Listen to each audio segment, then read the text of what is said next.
안녕하세요. 빅베이스 학부연구생 이정윤입니다. 오늘 발표할 논문은 IJCAI 2014에서 발표된 FBLG, Local Graphic Based Approach for Handling Dual Skewed Non-IID Data in Federated Learning입니다. 이 연구는 연합학습 환경에서 자주 발생하는 데이터 불균질 문제, 그중에서도 레이블 분포 불균형과 샘플수 불균형이 동시에 발생하는 듀얼 스큐 논-IID 상황을 다루고 있습니다. 어, 이 페이지에서는 연합학습의 기본 개념과 이 연구가 다루는 핵심 문제인 논 IID 데이터 불균질 환경에 대해서 설명을 드리겠습니다. 연합학습은 클라이언트가 데이터를 로컬에 보관한 채 모델만 공유하면서 협력학습을 진행하는 구조입니다. 학습 과정은 다음과 같이 진행되는데, 서버가 글로벌 모델을 모든 클라이언트에게 전달을 하고, 클라이언트는 자신의 데이터로 로컬 학습을 수행한 다음에 업데이트된 모델 파라미터를 다시 서버로 전송해서 집계합니다. 이때 큰 문제는 클라이언트들이 서로 다른 데이터 분포를 갖는다는 점입니다. 즉, 논IID 상황을 가장 큰 문제라고 꼽을 수 있는데요. 각 클라이언트의 학습 방향이 달라지면서 글로벌 모델의 최적화 경로가 흔들리고 결과적으로 수렴 속도 저하, 성능 저하가 발생하게 됩니다. 이러한 논IID에는 여러 형태가 있는데 오늘 발표에서는 이 중 레이블 분포의 불균형과 샘플수 불균형이 동시에 존재하는 상황에 초점을 맞춰보겠습니다.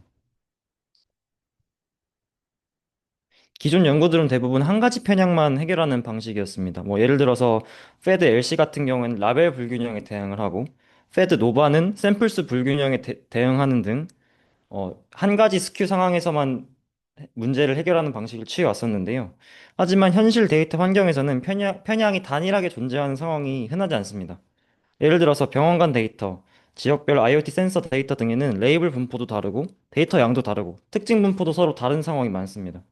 이 연구는 그중에서 레이블 분포, 샘플수 편향이 동시에 존재하는 듀얼 스큐 상황을 상정하고 문제를 접근하고 있습니다.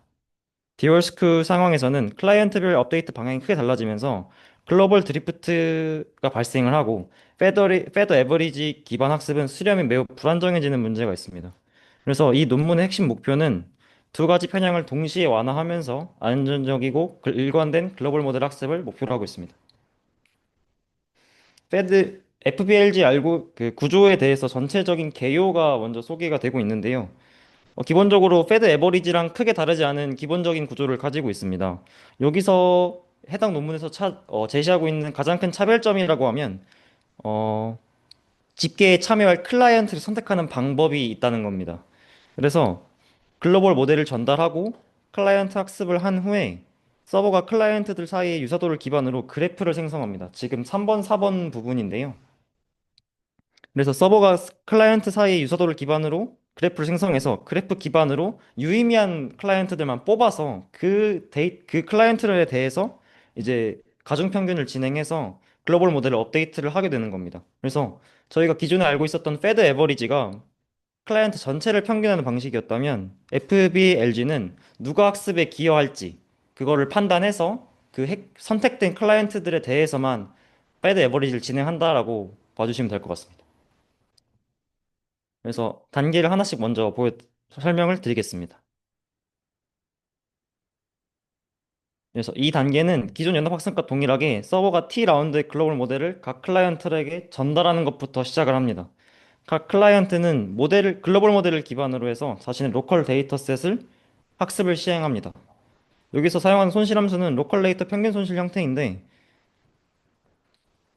클라이언트마다 보유한 데이터 수가 다르기 때문에 각 데이터를 반영한 형태로 손실이 계산되게 됩니다. 그리고 클라이언트는 SGD 기반으로 파라미터를 업데이트하게 됩니다. 이렇게 업데이트된 로컬 모델 파라미터 값이랑 각 클라이언트가 계산한 로컬 손실 값이 서버로 업로드 되게 됩니다. 여기까지는 기존 패드 에버리지랑 동일한 흐름인데 FPLG가 달라지는 지점은 이제 이 손실값과 모델 정보를 다음 단계에서 활용한다는 점입니다. 스텝 3이 가장 핵심적인 부분인데요. 서버가 방금 말씀드린 클라이언트별 손실 값을 기준으로 해서 상위 M개의 클라이언트들을 우선 후보 그룹으로 선택을 합니다.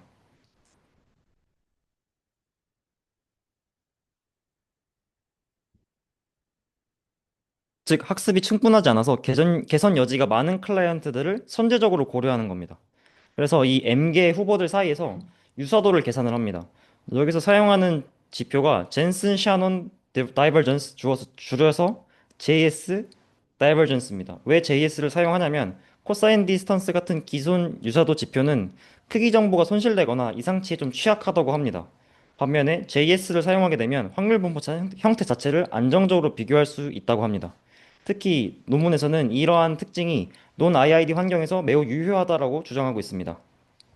그래서 각 클라이언트를 노드로 JS 기반 유서도를 엣지 가중치로 활용을 해서 로컬 그래프를 구성하고 클라이언트 간 최단 거리를 계산하기 위해서 플로이드 알고리즘을 사용한다고 합니다.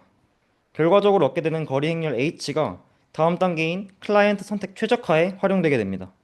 정리하자면 이 단계의 목적은 학습할 단계가 가치가 크고 서로 지나치게 이질적이지 않은 클라이언트 집합을 찾는 것입니다. 다음은 이제 클라이언트 선택 최적화 단계인데요. 서버는 방금 구성된 로컬 그래프를 기반으로 해서 어떤 클라이언트들을 집계에 포함할지 최적화 문제로 해결합니다. 이 최적화의 목적은 크게 두 가지를 동시에 고려하게 되는데요. 첫 번째는 레이블 분포 편향의 완화입니다. 로컬 손실이 큰 클라이언트일수록 우선적으로 선택된다는 의미입니다. 즉, 아직 덜 배운 데이터 분포를 보완하는 효과를 가지고 있고요. O2 같은 경우에는 샘플수 불균형 완화입니다. 데이터가 많은 클라이언트일수록 더 높은 가중치를 갖게 하는 겁니다. 정보량이 더 많기 때문에 글로벌 모델에 더 신뢰도 있는 기여를 한다고 가정을 하고 있습니다. 그리고 JS 기반 거리 행렬 H는 서로 너무 다른 분포를 가진 클라이언트 조합을 최대한 지양하고 있습니다. 많이 배우지 못한 클라이언트, 많이 배우지 못한 어색한 클라이언트, 데이터 양이 충분한 클라이언트, 서로 비슷한 분포를 가진 클라이언트를 선별적으로 구별해내는 게 스텝 3, 4에 이어지는 총 내용입니다. 그래서 패드 에버리지가 모든 클라이언트를 일괄적으로 평균을 냈다면 FPLG 같은 경우에는 누가 더 의미 있는 업데이트를 진행할 수 있는가에 초점을 굉장히 많이 맞추고 있다고 말씀드릴 수 있겠습니다. 마지막 단계는 글로벌 집계인데요. 이제 선택된 클라이언트들의 업데이트를 이용해서 새로운 글로벌 모델을 형성을 합니다.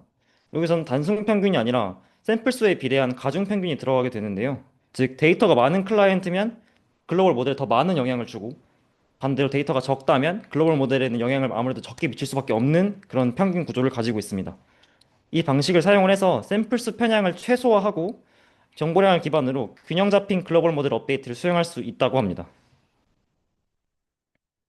그래서 이건 제가 간단하게 노트북 LM으로 이렇게 그래프를 만들어 달라고 했는데요. 그래서 O1, O2, 그다음에 최종 선택, 그다음에 전형 모델 집계까지 가능한데 말씀드렸던 부분들 보면은 이제 O1, O2에서는 말씀드렸던 것처럼 레이블 분포를 해결하고 샘플 크기 자체가 줄어든 부분을 하기 위해서 이제 O1 같은 경우에는 최대한 유사 클라이언트를 집계해서 JS를 기반으로 만들어 가지고 최대한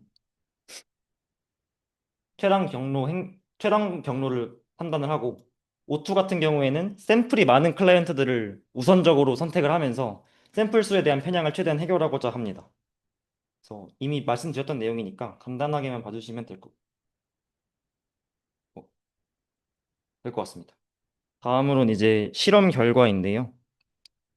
첫 번째 RQ를 먼저 설명을 드리겠습니다. 이제 레이블 불균형과 샘플수 불균형이 동시에 존재할 때 기존 패드 에버리지의 성능은 어떻게 변화하는가를 먼저 살펴보고 있는데요. 지금 왼쪽에 보시게 되면 세 가지 그림이 있습니다. A, B, C가 차례로 있는데요.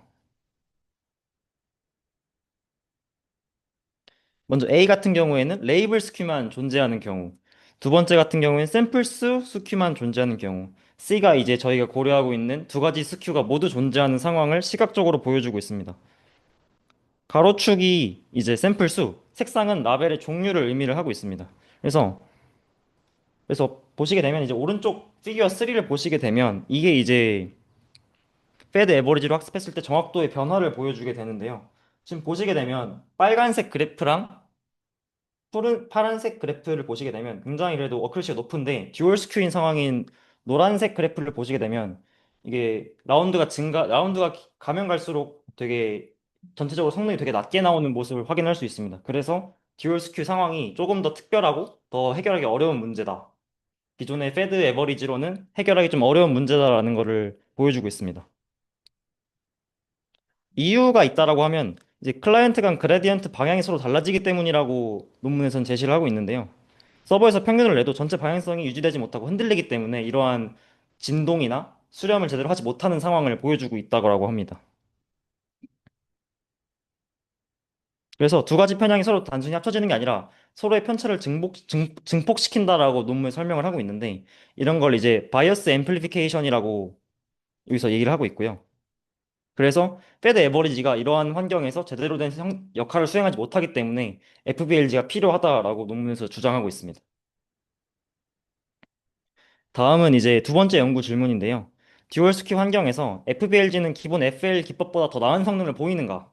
그래서 이 표 같은 경우는 엠니스트, 사이파, FM니스트 이런 벤치마크 데이터 세트를 활용해가지고 편향 강도 알파 값을 조절해가면서 비교한 결과입니다. 알파 값이 더 작을수록 편향이 더 심각하다라고 봐주시면 될 것 같습니다. 그래서 전체 모델들이 쭉 나열이 되어 있는데 거의 대부분의 벤치마크에서 FBLG가 또타 혹은 이제 그에 준하는 수준의 높은 성능을 보여주고 있다라고 확인할 수 있습니다. 그래서 FBLG가 항상 더 높은 정확도를 유지를 했고 듀얼 스큐가 극단적인 상황, 즉 알파 값이 더 낮을수록 성능 차이가 좀 더 크게 벌어지고 있습니다. 그래서 사이파 10에서 알파가 0.01인 상황을 보시게 되면 지금 위에 여기 보이는 것들 보통 30점대에서 40점대 정도의 이제 결과를 보여주고 있는데 FBLG 같은 경우에는 50점대 이상의 성능을 보여주게 되면서 극단적인 상황에서 보다 FBLG가 효율적인 방법론이라는 것을 입증하고 있습니다. 그래서 FBLG가 선택적인 집계 전략, 저희가 이제 가장 유의미하게 영향을 미칠 수 있는 클라이언트를 선택해서 어그리게이션 한 게 충분히 유의미하다라는 결과를 보여주고 있다고 설명하고 있습니다. 그래서 이번 페이지 같은 경우에는 정확도뿐만 아니라 수렴 과정의 안정성을 함께 비교한 결과인데요. 왼쪽은 FM 리스트고 오른쪽 사이파10에서 가장 극단적인 환경, 아까 말씀드렸던 알파가 0.01인 상황에서 테스트 로스 감소 추이를 나타낸 그래프입니다. 지금 선이 굉장히 많아서 조금 복잡하실 텐데 지금 획득을 잠깐 해드리면 빨간색이 FBLG라고 봐주셨을 때 지금 최하단에 있는 것을 확인할 수 있습니다. 반대로 저희가 일반적으로 생각하고 있는 뭐 패드 에버리지나 다른 여타 모델들을 보면 굉장히 테스트 로스가 컸다가 점차 줄어들고 있는데 FBLG 같은 경우에는 이제 초록색과 빨간색 그래프를 보시게 되면 최하단에서 항상 머물고 있는 것을 볼 수 있습니다. 그래서 굉장히 안정적으로 수렴을 하고 또 빠르게 수렴을 한다는 것을 또 이런 식으로 확인을 할 수 있게 됩니다. 그래서 FBLG의 로스 곡선이 가장 빠르게 하강을 하고 패드 에버리지나 패드 프록스 같은 다른 방법론 대비 수렴 속도가 1.5배에서 2배 정도 빠르다라고 논문에서 주장하고 있습니다. 그래서 앞선 결과를 개념적으로 요약을 좀 해봤는데요. FBLG가 듀얼 스큐 문제를 해결할 수 있는 이유는 다음과 같이 세 가지입니다. 라벨 스큐를 먼저 완화를 하고요. 샘플 사 레벨 스큐를 완화를 해서 JS 기반으로 유사한 클라이언트끼리 집계를 해서 분산을 감소시킨다. 그리고 샘플 사이즈 스큐를 줄여서 샘플 수 기반 가중평균을 하고 정보량 차이를 반영해서 균형 잡힌 학습을 유도합니다. 그리고 이제 글로벌 드리프트도 최소화되기 때문에 학습 방향이 일정하게 유지가 돼서 학수렴이 안정화된다. 이렇게 보시면 되겠습니다. 다음은 어블레이션 관련 내용인데요. 그래서 FBLG에서 사용된 설계 요소들이 실제로 성능에 기여하는가를 검증한 부분입니다. 그래서 첫 번째 표를 보시게 되면 테이블 2인데요. 유사도 측정 방식을 서로 비교하고 있습니다. 그래서 JS, 코사인 디스턴스, 유클리디안 디스턴스 세 개를 비교하고 있는데 보시는 바와 같이 JS에서 가장 높은 성능이 나오는 것을 확인할 수 있고요. 그래서 JS 기반의 최단거리 행렬이 유의미하다라고 또 볼 수 있습니다. 그리고 테이블 3를 보시게 되면 이제 O1, O2, 저희가 두 가지의 목적 함수를 도입을 했었는데 그것들이 얼마나 유의미한지 그리고 이 두 개를 합쳤을 때 그 결과 또한 유의미한지를 함께 보고 있습니다. 그래서 O1이 이제 말씀드렸던 라벨 스큐 관련 내용이고 O2가 샘플 스큐 관련 내용입니다. 그래서 보시게 되면 마찬가지로 가장 높은 성능을 확인할 수 있고요. 그래서 FBLG의 성능 향상이 단순히 로컬 그래프랑 단순히 이제 하나만의 이제 요소에서 하나만의 요소로 된 게 아니라 로컬 그래프를 만들고 듀얼 오브젝티브 설계를 통해서 나온 결과다라고 할 수 있습니다. 그래서 컨클루전 및 퓨처 워크에 대해서 마지막으로 설명을 드리겠습니다. FBLG는 듀얼 스큐 논 IID 환경에서 발생하는 글로벌 드리프트 문제를 해결하기 위한 로컬 그래프 기반 선택적 집계 메커니즘입니다.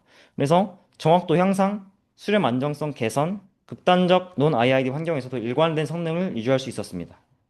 향후 연구 확장 방향으로는 피처 스큐, 멀티 스큐 등 다른 스큐 상황도 같이 고려를 하는 그런 것도 고려를 할 수 있다라고 했고요.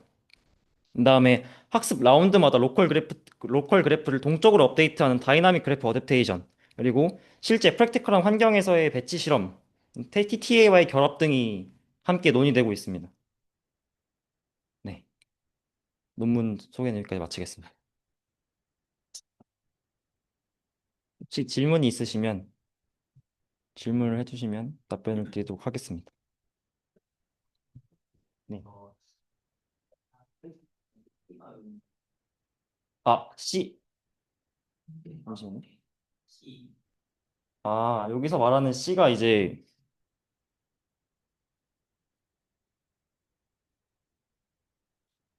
어,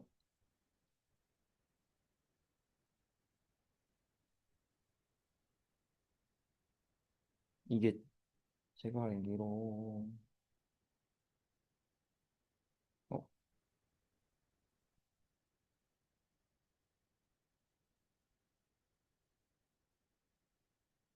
어,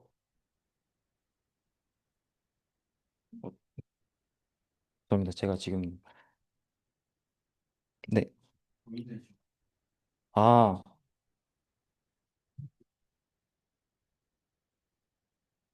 참여율이라고 합니다. 아마 참여율이라고 하면 이제 클라이언트 자체를 얼마나 선택하는지에 따라서 그 비율에 따른 변화인 것 같습니다. 전체 클라이언트가 모두 이런 글로벌 모델 어플리케이션 신반이 아니라 네. 가중치 기반으로 해가지고 위에서 중요한 애들 0.5, 0.4를 비율만큼 잘라가지고 얘네들만 가지고 업데이트를 하겠다. 그리고 네.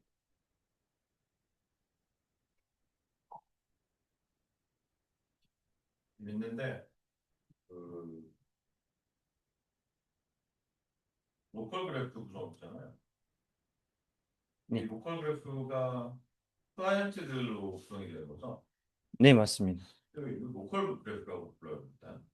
로컬 그래프라고 하는 게 여기서도 얘기를 하고 있는데 막 결국에는 이제 최대한 유사성을 찾기 위한 그룹화를 하는 과정에서 이거를 이제 거리를 계산해서 서로의 유사성을 판단하다 보니까 거기서 이제 클라이언트를 노드로 두고 유사성을 엣지 가중치로 설정을 해가지고 일종의 그래프로서 접근을 한 거라고 생각합니다.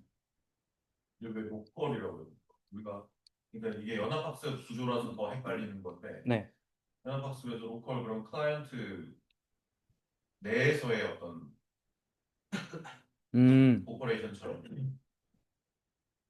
그런 건 아닌 거죠? 네네. 서버 단에서 클라이언트들을 종합을 해가지고 그 중에서도 이제 가장 저희가 아까 말씀드렸던 그 오브젝티브 펑션에 기반해서 이제 선택할 기준을 가지고 선별을 해서 로컬 클라이언트들로 구성된 그래프라고 생각하시면 될 것 같습니다. 여기 세 가지 요소가 중요한 건데 이 로컬 그래프는 세 가지 요소 중에 두 번째 요소에만 사용이 되나요? 세 번째라고 하시면, 그 스텝 4에서 네네.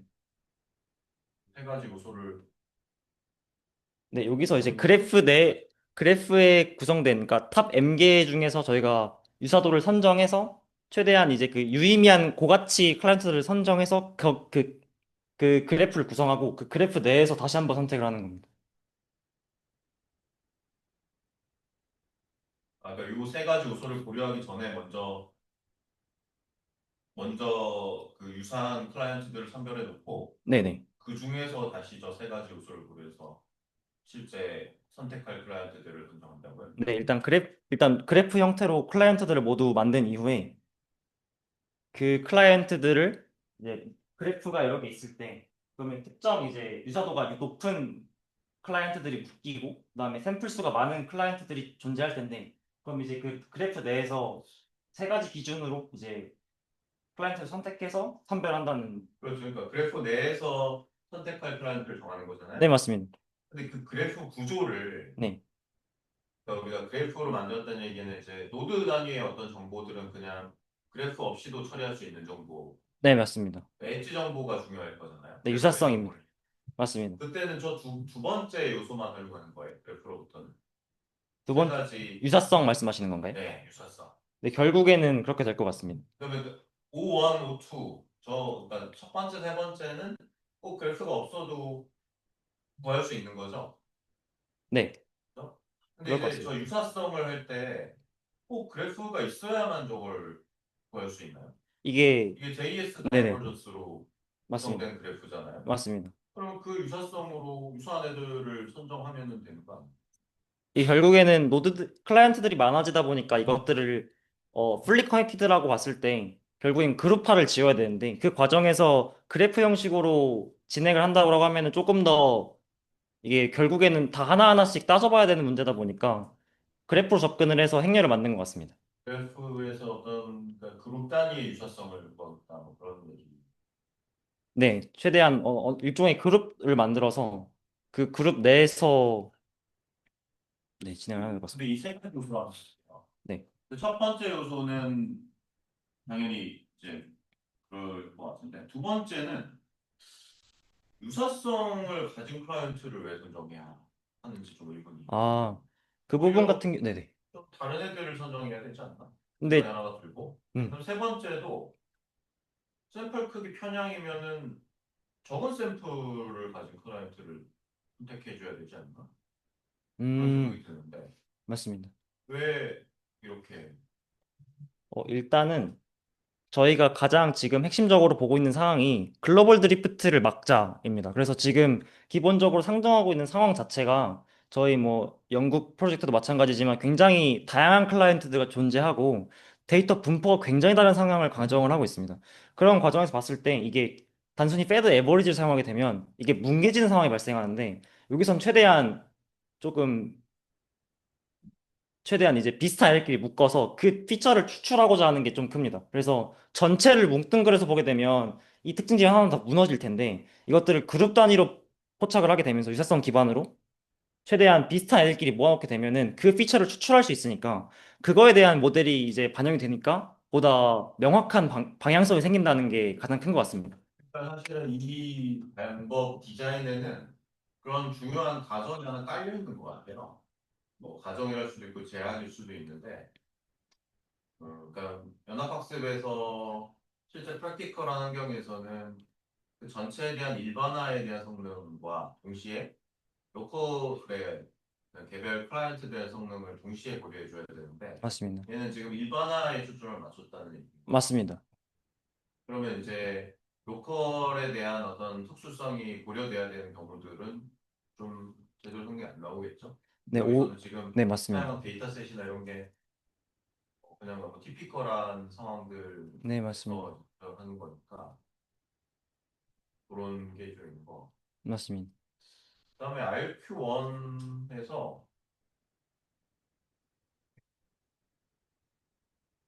패드 에버리지는 그럴 수 있는데 왜 패드 에버리지만 가지고 이런 분석을 하면 너무 나이브하지 않나 이런 거예요. 아. 이유가 그게 나와 있나요? 따로 패드 에버리지랑만 비교한 이유는 따로 제공을 하지 않고 있고 이후 RQ2에서 이제 다른 뭐 방법론이랑 비교를 해보긴 하는데 기본적으로 패드 에버리지가 가장 기초적인 연합방스 방법론이고 지금 듀얼 스큐를 처음 다뤄본다는 전제가 깔려 있기 때문에 가장 기초적인 방법론인 패드 에버리지랑 먼저 비교를 한 게 아닌가 싶습니다. 근데 이 듀얼 스큐 관점에서 네, 샘플 수 편향이 네. 레이블 디스트리뷰션 스큐보다 또는 그만큼이나 중요한 이슈로 다루어지고 있었나요? 이런. 거기까지는 제가 좀 확인을 좀 더 해봐야 될 것 같은데, 그러니까 어떻게 보면은 이게 사실 여기서 이게 지금 분포만 봐도 RQ1에 네, 이 레이블 스큐가 지금 이렇게 좀 혼재돼 있을 뿐이지 어떤 샘플 관점에서도 사실은 그러니까 레이블 스큐가 좀 더 극심해지면 샘플 스큐의 케이스를 커버할 수 있을 것 같은 생각이 들거든요. 음, 극단적으로 어떤 특정 레이블 정보가 아주 적게 소량으로 배치돼 있고 아주 메이저리티한 레이블만 집중돼 있고 뭐 이런 아, 네네. 클라이언트들이 있으면 결국은 B와 거의 유사해지는 형태가 됐잖아요. 그게. 맞습니다. 그 샘플 스큐는 좀 전체 이걸 그냥 듀얼이라고 해서 어떤 대등하게 놓고 볼 게 아니라 지금 이렇게 실험 세팅을 했기 때문에 저렇게 나올 뿐이지. 사실상 레이블 스큐의 어떤 하나의 익스트림한 케이스가 아닌가. 파라미터 조정을 하면 아, 네. 그렇게 매핑될 수 있는 그런 생각이 네. 벤치마크 기준이라서 그런 것 같기도 하고 실제 프랙티컬한 상황에서 접근하게 된다면 데이터 분포가 그땐 또 벤치마크랑 많이 달라서 충분히 교수님 말씀도 일리가 있는 것 같습니다. 지금 상황에서 보게 되면 지금 라벨 스큐랑 사이즈 스큐를 지금 따로따로 구분을 하고 있긴 한데 샘플 사이즈 스큐를 다루고 있는 방법론도 페드노바라고 제시된 게 있다고 존재를 해가지고 아마 그런 쪽을 좀 더 찾아봐야 이제 정확하게 샘플 사이즈 스큐가 어느 정도로 영향을 미치는지 그리고 얼마나 라벨 스큐랑 다른지를 좀 더 추가적으로 확인해 볼 필요가 있는 것 같습니다. 초등학생 연구에서 또 지금 듀얼 스큐를 다루는데 거기서는 샘플 스큐 대신에 피처 스큐를 다뤘거든요. 네, 연구도 피처 스큐 얘기가 나오는데 네, 그럼 이제 여기서 이 듀얼 스큐를 이 두 가지를 다룬 게 처음이라고 주장을 하고 있잖아요. 네, 맞습니다. 그러면 웨이브 스큐나 피처 스큐 관점에서 두 가지를 다룬 연구도 없었겠죠? 듀얼 스큐를 다루는 접근 자체가 본인들은 최초라고 주장을 일단 하고 있습니다. 조금 이주연 더 학생 보기에는 어떤 듀얼이 더 프랙티컬한 세팅일 거예요? 패스 도발하는 알고리즘이 샘플 스큐를 얘기했다고 하는데 제가 본 대부분의 연구들은 자연스럽게 라벨 스큐에 샘플 스큐가 포함되어 있기 때문에 음, 실제로 여러 가지 거의 모든 알고리즘에서 데이터를 저 디리클레 분포로 만들었을 때 샘플 사이즈는 엄격하게 동일하게 남진 않습니다. 그래서 당연히 제가 그 하는 실험에서 라벨 스큐는 당연히 샘플 스큐도 포함되어 있고요. 심지어 피처 스큐도 샘플 스큐는 포함이 돼 있고. 그러니까 약간 그래서 전 그놈이 지금 24년 논문인 게 좀 의아하긴 하고 그리고 아마 비교군들 보면 되게 옛날 비교군이 되게 베이스라인도 되게 좀 되게 약간 패드 에버리지와 약간 비슷한 분야인데 보시면 덴저스도 되게 별로 어려운 벤치마크 셋이 아닌데 특히 저 사이파트에는 50%밖에 안 나오니까 이게 상당히 이렇게 고점이 좀 낮은 알고리즘이 아닐까 그런 생각이 듭니다. 그래서 적나라한 비판이 나오고 그런 거 같아서 네. 네. 또 다른 질문 있어요? 네. 저 7페이지에 7페이지. 네. 수원 이 순서가 좀 뭔가인데 로컬 손실을 큰 로컬 손실을 가진 클라이언트를 우선 선택해놓고 네. 그 안에서 유사성이 높은 클라이언트들을 선택하는 건가요? 이걸 동시에 수행한다라고 보는 게 조금 더 맞을 것 같은데 이게 로컬 그래프를 만들어 놓고 이후의 상황이다 보니까 그 안에서 이제 기준들이 제가 합집합, 그러니까 교집합의 영역으로 보시면 제일 좋을 것 같습니다. 손실이 큰 클라이언트 중에 그 높은 유사성이라는 게 이전에 이 라운드를 진행하면서 만든 글로벌 모델이랑 관련 없이 서로 간의 유사성을 얘기하는 건가요? 근데 데이터셋 간의 로컬 클라이언트 간의 차이를 우선적으로 판단하고 있습니다. 이 결국에는 클라이언트 중에서 총 몇 개를 선택하겠다라는 기준이 있기 때문에 그 기준 안에 들어가기 위해서 어떤 판단하는 하나의 조건들이라고 보시면 될 것 같고요. 그래서 네, 근데 아까 사실 교수님 네, 그 부분을 질문하시긴 했는데 네, 스큐 상황에서 로컬이 손실이 크다는 거는 그까지 전혀 다른 방향의 그레디언트를 가지고 있는 맞습니다. 거기서 이제 유사성을 가진다는 게 의미적으로 무슨 아, 의미일까요? 오,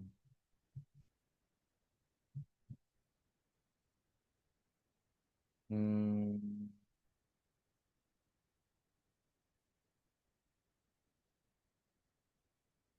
O1이랑 O2를 함께 하나로 보고 유사성 기반 선택을 하나로 봤을 때 결국에 이제 그래프 단위에서 이제 가중치가 높은 애들끼리 뭉쳐진 애들이 있을 것이고, 그 다음에 레이블 분포랑 샘플 크기 관련된 오브젝티브 펑션을 만족하는 게 있을 텐데, 어, 둘 간의 어떤 선후 관계나 이런 것까지 제가 자세하게 확인하진 못해가지고, 그 부분에 대해서는 명확한 답변을 드릴 수는 없을 것 같지만, 기본적으로 제가 생각했을 때는 로컬 그래프 기반으로 일단은 최대한 유사성을 만들어 놨으니까, 걔네들을 뽑아 놓고, 그거에 대해서 이제 이게 유사성이 높은 애들, 그러니까 방향성이 다르더라도 결국엔 손실이 크다는 것들이 있으니까. 최대한 다른 방향의 이제 의미를 생각해보면 다른 방향의 손실을 가지고 있는 이걸 모아놓고 그 네. 중에 유사성이 높다는 건 그 중에서도 가운데 쪽으로 좀 몰려있는 모델들을 생각합니다. 일단 그렇게 생각하는 게 가장 합리적일 것 같습니다. 방향이 조금 다르더라도 이제 전체적인 데이터 분포라든지 이런 것들이 유사할 수도 있고, 그 부분 좀 더 공부해 보겠습니다. 이게 이제 제목에서부터 로커 그래프가 나올 정도의 그래프를 강조를 했는데 사실상 그래프에 대한 어떤 활용이나 효용성이 뚜렷하지가 않아서 그 부분에서 어떤 우리가 좀 더 개선해 볼 여지가 있다고 하는 그런 부분이 있을 것 같아요. 네, 좀 저도 네, 지금 아까 전에 범용 같은 얘기해 준 네, 거랑 같은 맥락인 것 같은데 제 생각에는 뭐 유사성이 큰 애들 묶어가지고 여기에서 뭐 하나 뽑, 그 중에서 뭐 하나 뽑고 여기에서 하나 뽑고 여기에서 하나 뽑고 이런 식으로 뽑는 게 합리적이라고 생각이 드는데 지금 이제 제가 정리가 잘 안 된 것 같은데 오브젝트 펑션들, 그러니까 오브젝트들을 보면은 어쨌든 간에 샘플 크기가 크고 로스가 큰 애들을 선별하겠다는 거잖아요. 네, 맞습니다. 그렇게 되면은 특정 방향으로 아예 물리게 되고 그러면은 그쪽 가중치가 세진다고 하면 제너럴라이제이션이 오히려 떨어지는 게 아닌가라는 생각이 아, 들거든요. 네, 맞습니다. 오히려 그냥 뭐 그렇게 해갖고 JS 다이버전스 그거 갖다가 이렇게 엣지 웨이트 만들어고 그 풀리 커넥티드 그래프를 만들어놓고 커뮤니티 디렉션 해놓고 커뮤니티에 소속된 애들끼리 뭐 가중치를 줘가지고 뭐 그거 가중치 따로 이거 가중치 따로 해가지고 얘네들을 뭐 최소화하는 뭐 이런 식으로 접근을 했으면 뭔가 굉장히 당연하다라고 생각을 했었을 텐데 지금 이것 따로 이것 따로 이것 따로 해가지고 그냥 아예 독립적으로 동작하는 것처럼 느껴져서 네. 오히려 그냥 이 셋 중 이거 세 개를 그냥 이거 우리 이것도 했고 이것도 했고 이것도 했어요라고 하는데 사실상 보면 어느 한쪽으로 그냥 스킬될 수밖에 없는 그런 것처럼 저는 느껴져 가지고 아, 네.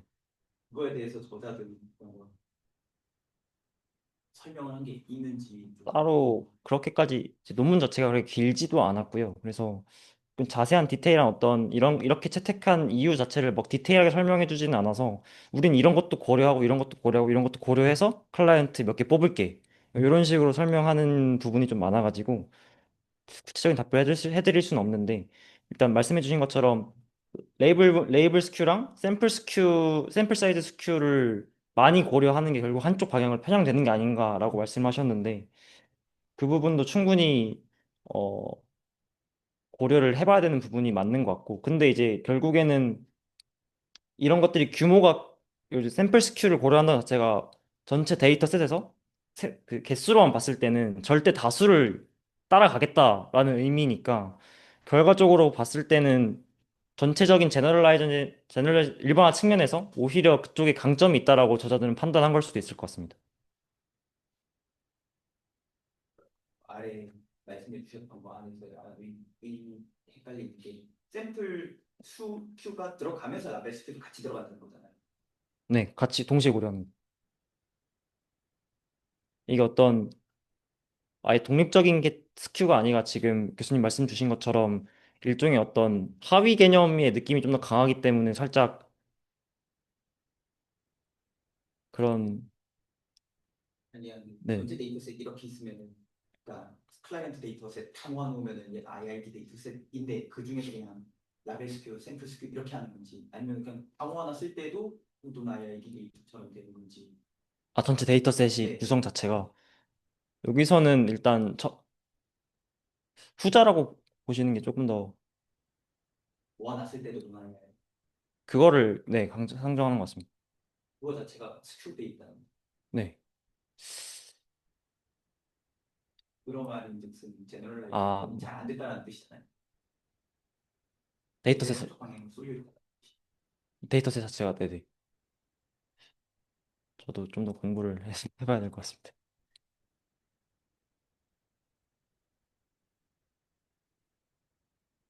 네, 또 질문 있어요?